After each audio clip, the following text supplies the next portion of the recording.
TBC নিউজের নিয়মিত আয়োজন সংবাদ সম্প্রসারণে সবাইকে স্বাগত জানাচ্ছি আমি রেদওয়ান আহমেদ। দিনের বাছাই করা সংবাদ এবং এর পর্যালোচনা নিয়ে সংবাদ সম্প্রসারণে আজ অতিথি হিসেবে অনলাইনে যুক্ত রয়েছেন চর্চা.কমের সম্পাদক সোহরাব হাসান এবং বিএফইউজের সাবেক সভাপতি এম আবদুল্লাহ। শুরুতেই এম আবদুল্লাহ, আপনাকে দিয়ে আবার শুরু করতে চাই যে অসুস্থতার কারণ দেখিয়ে পদত্যাগ করলেন রাষ্ট্রপতি। আসলে সবার মনেই একটা প্রশ্ন, আগে কিংবা পরে নয়, এখন কেন? এই বিষয়টি অনেকেই প্রশ্ন করছেন এবং পরবর্তীতে রাষ্ট্রপতি কে হবেন সেটি নিয়েও আসলে আলোচনা এবং মানুষের আগ্রহ রয়েছে। একটু মন্তব্য জানতে চাই আপনার। আমাকে কি এখন শোনা যাচ্ছে? জি, এখন স্পষ্ট শুনতে পাচ্ছি আপনাকে আমি। হ্যাঁ, ধন্যবাদ। তা আপনাদের রিপোর্টে যেমনটি বলছিলেন যে আপনারা বরাবরই আলোচনায় ছিলেন রাষ্ট্রপতি। 15 মাস তিনি দায়িত্ব গ্রহণের 15 মাস পর কিন্তু জুলাই অভ্যুত্থান হয়েছিল। জুলাই অভ্যুত্থানের পরই স্বাভাবিকভাবে যিনি সেই পতিত প্রধানমন্ত্রী শেখ হাসিনার অনুগত, একান্ত অনুগত বলবো এই কারণে, যে কারণ তিনি বিভিন্ন সময়ে এই রাষ্ট্রপতি তার বক্তব্যে তিনি বলেছেন তিনি কতটা সেই সাবেক প্রধানমন্ত্রীর প্রতি অনুগত ছিলেন। তিনি পা ছুঁয়ে সালাম করছেন এরকম একটি ছবিও কিন্তু তার রাষ্ট্রপতি মনোনীত হওয়ার পরে একটি ছবি সামনে এসেছিল। এবং তিনি নিজে একটি ভিডিও বক্তব্যে প্রেসিডেন্ট হওয়ার পরে তিনি বলেছিলেন যে তিনি সাবেক সেই প্রধানমন্ত্রীকে তিনি দায়িত্ব পাওয়ার আগে কয়েকবারই সালাম করতে গিয়েছেন, তিনি সালাম করতে দেননি, এ ধরনের কথা বলেছিলেন।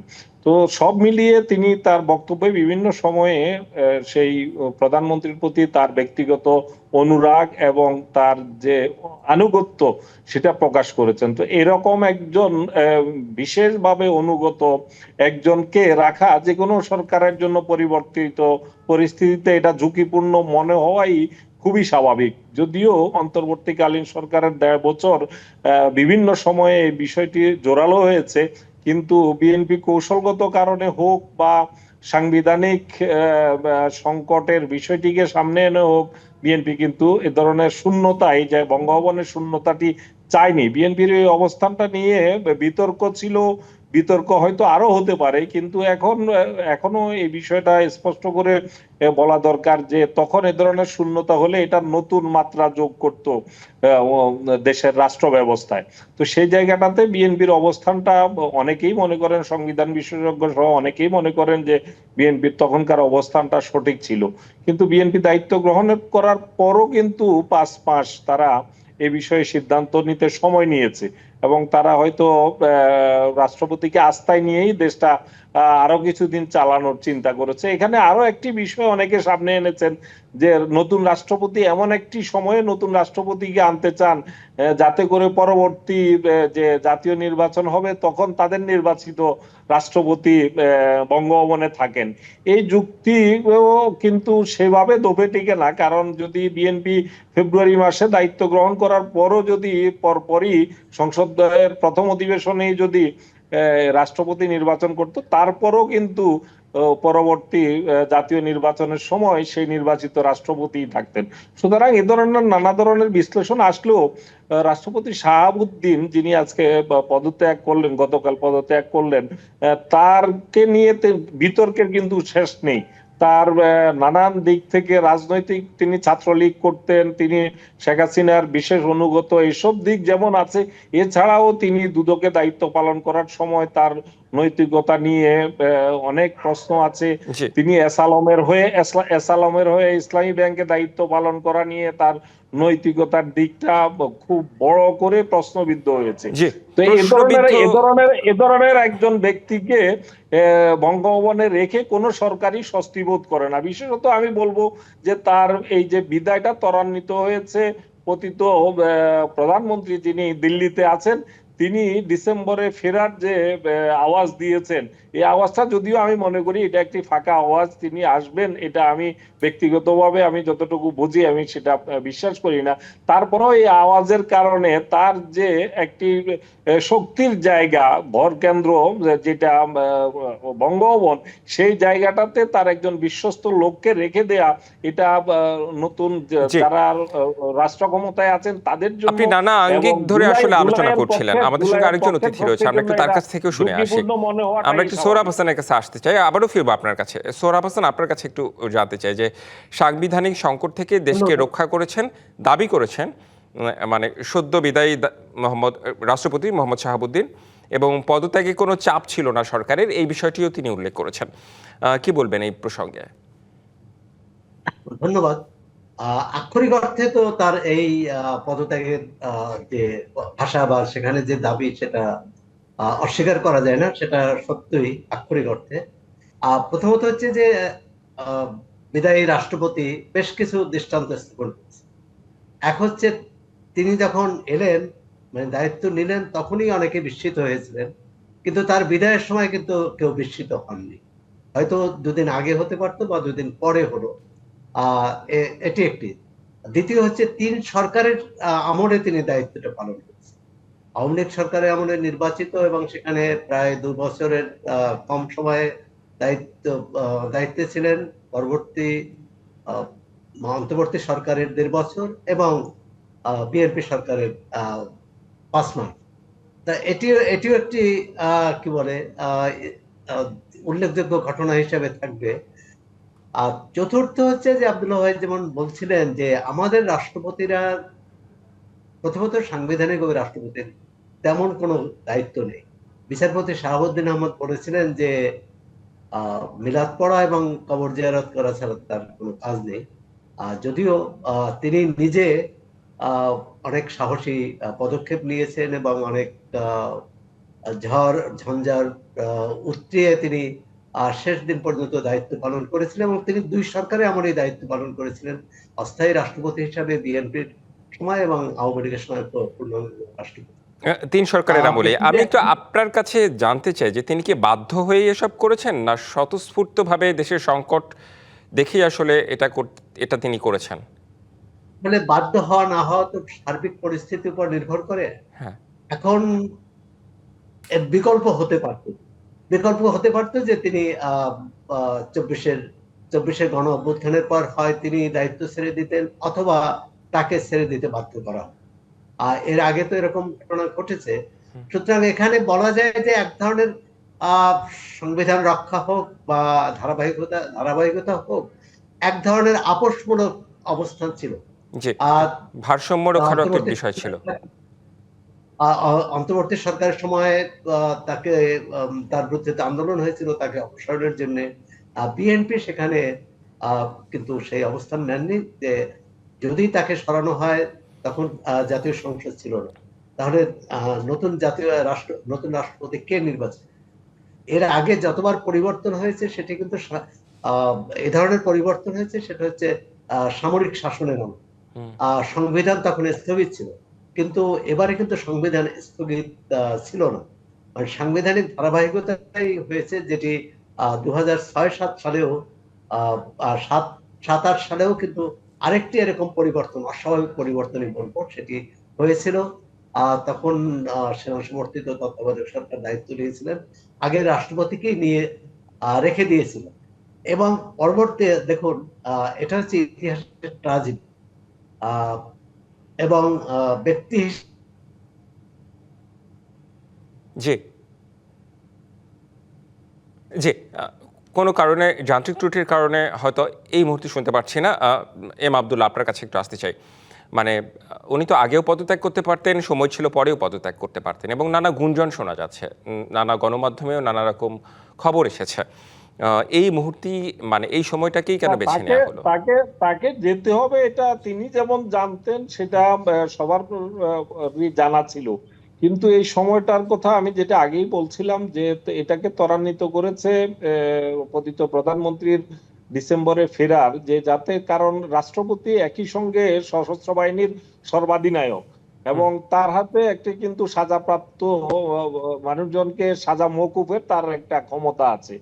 তো এইসব বিষয় আদি কিন্তু মাথায় রাখতে হয়েছে। এছাড়া তার একটি লন্ডন সফরকে নিয়ে যে বিতর্কটি তৈরি হয়েছে, সেটা আমি যে কাগজে কাজ করি, সেই আমার দেশ পত্রিকায় প্রথমে রিপোর্টটি করা হয়েছিল, যে তিনি যখন লন্ডন সফরে যান, তার আগে সরকারের সাথে তার সম্পর্ক এবং লন্ডন সফর থেকে ফেরার পরের সম্পর্কের মধ্যে কিন্তু অনেক তফাৎ ছিল। তিনি লন্ডন সফরে যাওয়ার আগে আমরা যদি দেখি ঈদ উল ফিতরের নামাজ তিনি যখন প্রধানমন্ত্রীর সাথে পড়েছেন, তখন কিন্তু দুজন পাশাপাশি বসে বেশ হৃদ্যতাপূর্ণ পরিবেশে নামাজটি আদায় করেছিলেন এবং নামাজের পরে কুশল বিনিময় করেছিলেন। কিন্তু লন্ডন সফর থেকে ফেরার পরে তিনি যখন ঈদুল আজহার নামাজে জাতীয় ঈদগাহে গেলেন, সেখানে কিন্তু প্রধানমন্ত্রী এবং প্রেসিডেন্টের মধ্যে একটা ব্যবধান তৈরি হয়ে যায়। সেখানে তাদের দুইজনকে নির্দিষ্ট ব্যবধানে তাদেরকে অবস্থানটা ছিল এবং নামাজের পরে কোনো কুশল বিনিময় হয় নাই।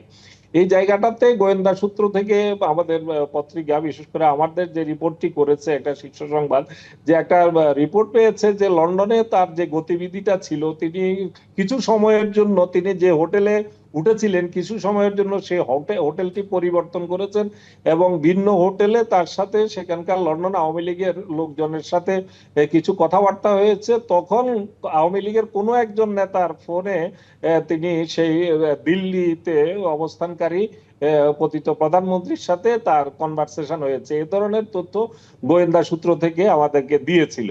তো সেই বিষয়টি রিপোর্টে উঠে এসেছিল এবং সেটা পরবর্তীতে অন্যান্য পত্রিকায়ও এই রিপোর্টটি আসে। তো সেই জায়গাটা থেকেই কিন্তু সরকারের সাথে একটা ছিট ধরে সম্পর্কের জায়গায়, আস্থার জায়গাটাতে, যেটুকু আস্থা তো এমনিতে থাকার কথা না, যিনি শেখ হাসিনার সবচেয়ে বিশ্বস্ত অনুগত, একেবারে যদি আরো সুনির্দিষ্ট করে বলি, শেখ হাসিনার হুকুম তামিল করার জন্য এক পায়ে দাঁড়িয়ে থাকার মতো লোক হিসেবেই তাকে বিশ্বস্ত হিসেবে কিন্তু তাকে দেয়া হয়েছে এবং তিনি তাই করেছেন। শেখ হাসিনার শাসনের 15 মাসে কিন্তু সেভাবেই তিনি কাজ করেছেন, বিশ্বস্ততার পরিচয় দিয়েছেন। তাকে ঝুঁকির জায়গা থাকে বঙ্গভবনে। তো ক্ষমতা খুবই সীমিত, কিন্তু তারপরও সংকটকালে কিন্তু বঙ্গভবনের ক্ষমতা অনেক বেশি। কিন্তু যে আপনাদের প্রতিবেদনে যে বিষয়টি, সেই বিষয়টি নিয়ে আসলে কয়েকদিন ধরে আলোচনা হচ্ছিল, সমালোচনা হচ্ছিল, এসব নিয়ে আসলে কথাও বলা হচ্ছিল, কিন্তু সরকার কিংবা সদ্য বিদায়ী রাষ্ট্রপতির পক্ষ থেকে কিন্তু পুরো বিষয়টি আসলে এই ধরনের কোনো কথা হয়নি কিংবা এমন কোনো বিষয় আসলে অস্বীকার করা হয়েছে। আমরা আরো আলোচনা করতে চাই। স্বীকার করার সুযোগ নেই, স্বীকার কি করবেন? আপনি ওই জায়গায় থাকলে করতেন বা আমি থাকলে করতাম, এটা স্বীকার করার তো সুযোগ নেই। জি নিশ্চয়ই, আমরা আরো আলোচনা করতে চাই। একটা বিরতিতে আমাদের যেতে হবে, বিরতি ফিরে এসে আমরা আলোচনা করব।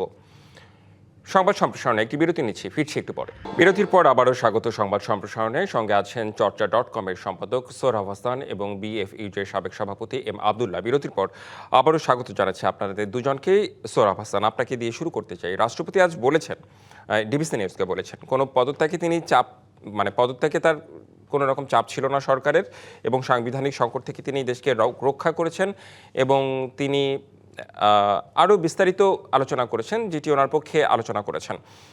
একটু জানতে চাই যে বিভিন্ন রাজনৈতিক দল বিভিন্ন রকম মন্তব্যও করেছেন এবং বিএনপির পক্ষ থেকে তো খুব স্বাভাবিক মন্তব্য, এবং জামায়াত এবং এনসিপি, আমি যদি এনসিপির কথা বলি, এনসিপি বলেছে যে তাকে আবার গ্রেপ্তার করার জন্য। তো একটু মন্তব্য যদি করতেন এই প্রসঙ্গে। প্রথমত হচ্ছে যে আব্দুল্লাহ ভাই যেভাবে বললেন, উনি স্বীকার করুন বা না করুন, এটা কল রেকর্ড, মানে যদি তিনি টেলিফোন করে থাকেন সেটি কিন্তু প্রমাণ করা কঠিন না। এখন সেটি গোয়েন্দা বা যে কোনো সূত্র থেকে খবরটি যদি এসে থাকে, এটা প্রমাণ করতে হবে যে তিনি কথা বলেছেন। মানে আপনি লন্ডনের বিষয়টি বলছিলেন, রাইট? লন্ডনের বিষয়। আচ্ছা। আর দ্বিতীয় হচ্ছে যে আবার স্পিকার, মানে বর্তমান স্পিকার এবং ভারপ্রাপ্ত রাষ্ট্রপতি, তিনি যে কথাটি বলেছেন, তিনি বলেছেন যে ফ্যাসিবাদী সরকারের নির্বাচিত হলেও, বলছেন বোধহয় মাফিয়া সরকারের নির্বাচিত হলেও নির্বাচিত বিএনপি সরকারকে সম্মান দিয়েছে এবং সম্মান এই সরকারের যে প্রাপ্য বা সরকারের আকাঙ্ক্ষা অনুযায়ী তিনি দায়িত্ব পালন করেছেন, জনগণের আকাঙ্ক্ষা অনুযায়ী দায়িত্ব পালন করেছেন, স্পিকার বলেছেন। হ্যাঁ, বাংলাদেশে এখন পর্যন্ত কোন রাষ্ট্রপতি নির্বাচিত অনির্বাচিত সামরিক কোন সরকারের বিরুদ্ধে অবস্থান নেয়নি, যদিও অনেক ক্ষেত্রে নেয়ার উচিত ছিল, নেয়ার কথা ছিল। আমি 2024-এর কথা বলছি না, এর আগে যেমন অধ্যাপক ইয়াজউদ্দিন আহমদ, তিনি তখন কিন্তু একটা শক্ত ভূমিকা নিতে পারতেন, তাহলে হয়তো এই জরুরি অবস্থা ঘোষণা করা হতো। এবারেও রাষ্ট্রপতি হ্যাঁ, যেটা হচ্ছে যে বিএনপি সৌজন্যবোধ দেখিয়েছে, যেটি অন্তর্বর্তী সরকার দেখায়নি, এবং রাষ্ট্রপতির পক্ষ থেকে সেজন্য বিদায়ী রাষ্ট্রপতির পক্ষ থেকে কৃতজ্ঞতাও স্বীকার করা হয়েছে, ধন্যবাদ জানানো। এখন ঈদের জামাতে প্রথম জামাত আর দ্বিতীয় জামাতের পার্থক্য আমি জানি না যে এটার মধ্যে হতে পারে গোয়েন্দা কোনো রিপোর্ট থাকতে পারে, অথবা কোন রকম আবার এক্ষেত্রে যে সমালোচনা এড়ানোর জন্য হতে পারে। ইউনূস সাহেব তো সেই সমালোচনাকে গ্রহণ করেই তাকে না করেছিলেন, যে অথবা জনমতের চাপে তিনি না করেছিলেন যে রাষ্ট্রপতি যেন ঈদগায় না আসে। বিএনপি কিন্তু সেটি করেনি। আমি মনে করি যে এখানে বাংলাদেশে এখন পর্যন্ত সংবিধানে যা আছে, রাষ্ট্রপতির কিছুই করার নেই, যদিও তিনি সাংবিধানিকভাবে প্রধান, তিনি সশস্ত্র বাহিনীর প্রধান। সুতরাং এটি মানে আমরা অনেকভাবে ভাবতে পারি, এই রাষ্ট্রপতি যদি তাকে যে নির্বাচিত করেছে যে সরকার, তার পক্ষ নিলে তো 2024-এর 5-এই নেওয়ার কথা ছিল, কিন্তু নিতে পারতেন যদি নেয়ার কোনো সুযোগ থাকতো অথবা তার ইচ্ছা থাকতো।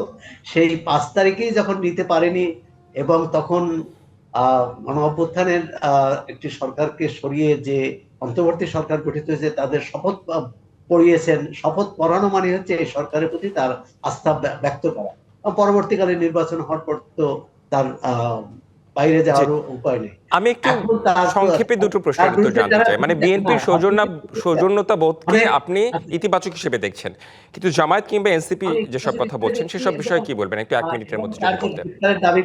বিচারের দাবি করা হয়েছে, সেটাও আইন অনুযায়ী যদি তিনি অন্যায় করেন সেটা বিচার হতে পারে। আবার রাষ্ট্রপতির কিছু সুরক্ষা আছে, সেই সুরক্ষা তিনি কতটা পাবেন, এটা পুরোটাই হচ্ছে আইনি বিষয়। আইনি বিতর্কটা তো আমরা মাঠে করলে হবে না, এটা আদালতেই করতে হবে। তাহলে তার বিরুদ্ধে মামলা করতে হবে, তারপর তার বিচার দাবি করতে হবে। কিন্তু তার বিরুদ্ধে কোনো মামলা হয়েছে বলে জানেন? জি, আমি তাহলে একটু এম আব্দুল্লাহ আপনার কাছে আসতে চাই। এই যে পলিটিক্যাল দলগুলোর মন্তব্য, রাজনৈতিক দলগুলোর মন্তব্য নিয়ে আপনার কিছু বলার আছে কিনা? বিশেষ করে জামায়াত ইসলামী বলেছেন যে স্বৈরাচারের কালো ছায়া সরেছে, এবং এনসিপি তো গ্রেপ্তারের কথাই বলেছে। আপনার কোনো মন্তব্য থাকলে জানতে চাই। হ্যাঁ, আমি সে জায়গায় আসছি। তারপরে আমি সোহরাব ভাই যে ঈদগাহের কথাটা বললেন, আমি এর বাইরেও কিন্তু কয়েকটি সিগনিফিকেন্ট ঘটনা ঘটেছে। যেমন তিনি যখন সংসদ অধিবেশনে ভাষণ দিলেন, রাষ্ট্রপতির ভাষণ, ওই দিন তিনি কয়েক ঘন্টা সংসদ ভবনে ছিলেন, কিন্তু কেউ কিন্তু তার সাথে সাক্ষাৎ করেননি। এটা সেই গোয়েন্দা রিপোর্টের কারণেই এই পরিস্থিতিটা তৈরি হয়েছে। এবং এছাড়া আপনি দেখবেন যখন সংসদ ভবনের দক্ষিণ প্লাজায় তিনি যখন এই সরকারের শপথ বাক্য পাঠ করাতে গেলেন, সেখানে প্রধানমন্ত্রী সহ অন্যান্যদের সাথে যেটুকু সৌজন্যতা কুশল বিনিময়ের জায়গা ছিল, সেটা কিন্তু পরবর্তীতে তার ধারাবাহিকতা আপনারা কিন্তু দেখবেন না। এই সবই তার গোয়েন্দা সতর্কতার ভিত্তিতেই হয়েছে। আপনি যেটা বলছিলেন যে রাজনৈতিক দলগুলো এনসিপি এবং জামাতি ইসলামী এবং জুলাইয়ের পক্ষের যারা আছেন, তারা কিন্তু বরাবরই এই রাষ্ট্রপতিকে শেখ হাসিনার বিশ্বস্ত দোষর হিসেবে তার বিচার, তার অপসারণ এই ব্যাপারে সোচ্চার ছিলেন। আর সৌরভ ভাই যেটা বলছিলেন যে বিএনপিও তো জুলাইয়ের পক্ষে। হ্যাঁ, বিএনপিও জুলাইয়ের পক্ষের, বাট বিএনপি কৌশলগত কারণে, যে কারণেই হোক, বিএনপি এই জায়গাটাতে একটু ব্যতিক্রমী অবস্থান নিয়েছে। আর আমরা যদি বলি যে রাষ্ট্রপতির কিন্তু যে সুরক্ষার কথা বললেন সৌরভ ভাই, এই সুরক্ষাটা তিনি রাষ্ট্রপতি থাকাকালে যেটুকু সুরক্ষা, সেটা কিন্তু তার বিরুদ্ধে অভিযোগগুলো কিন্তু রাষ্ট্রপতির বাইরে তিনি যে দায়িত্বগুলো পালন করেছেন, সেই সময়কার অভিযোগগুলো কিন্তু নিয়ে তদন্তের দাবি কিন্তু উঠছে। সাবেক রাষ্ট্রপতির একাধিক রাষ্ট্রপতির বিচার হয়েছে, তিনি আইন ভঙ্গ করলে তারও বিচার হতে পারে। হ্যাঁ, রাষ্ট্রপতি হিসাবেও তার বিচার করার সুযোগ যে একেবারে মানে এসব বিষয় নিয়ে আসলে আসলে আরো বিস্তারিত আলোচনা করার প্রয়োজন, সময় স্বল্পতার কারণে আসলে করা গেল না।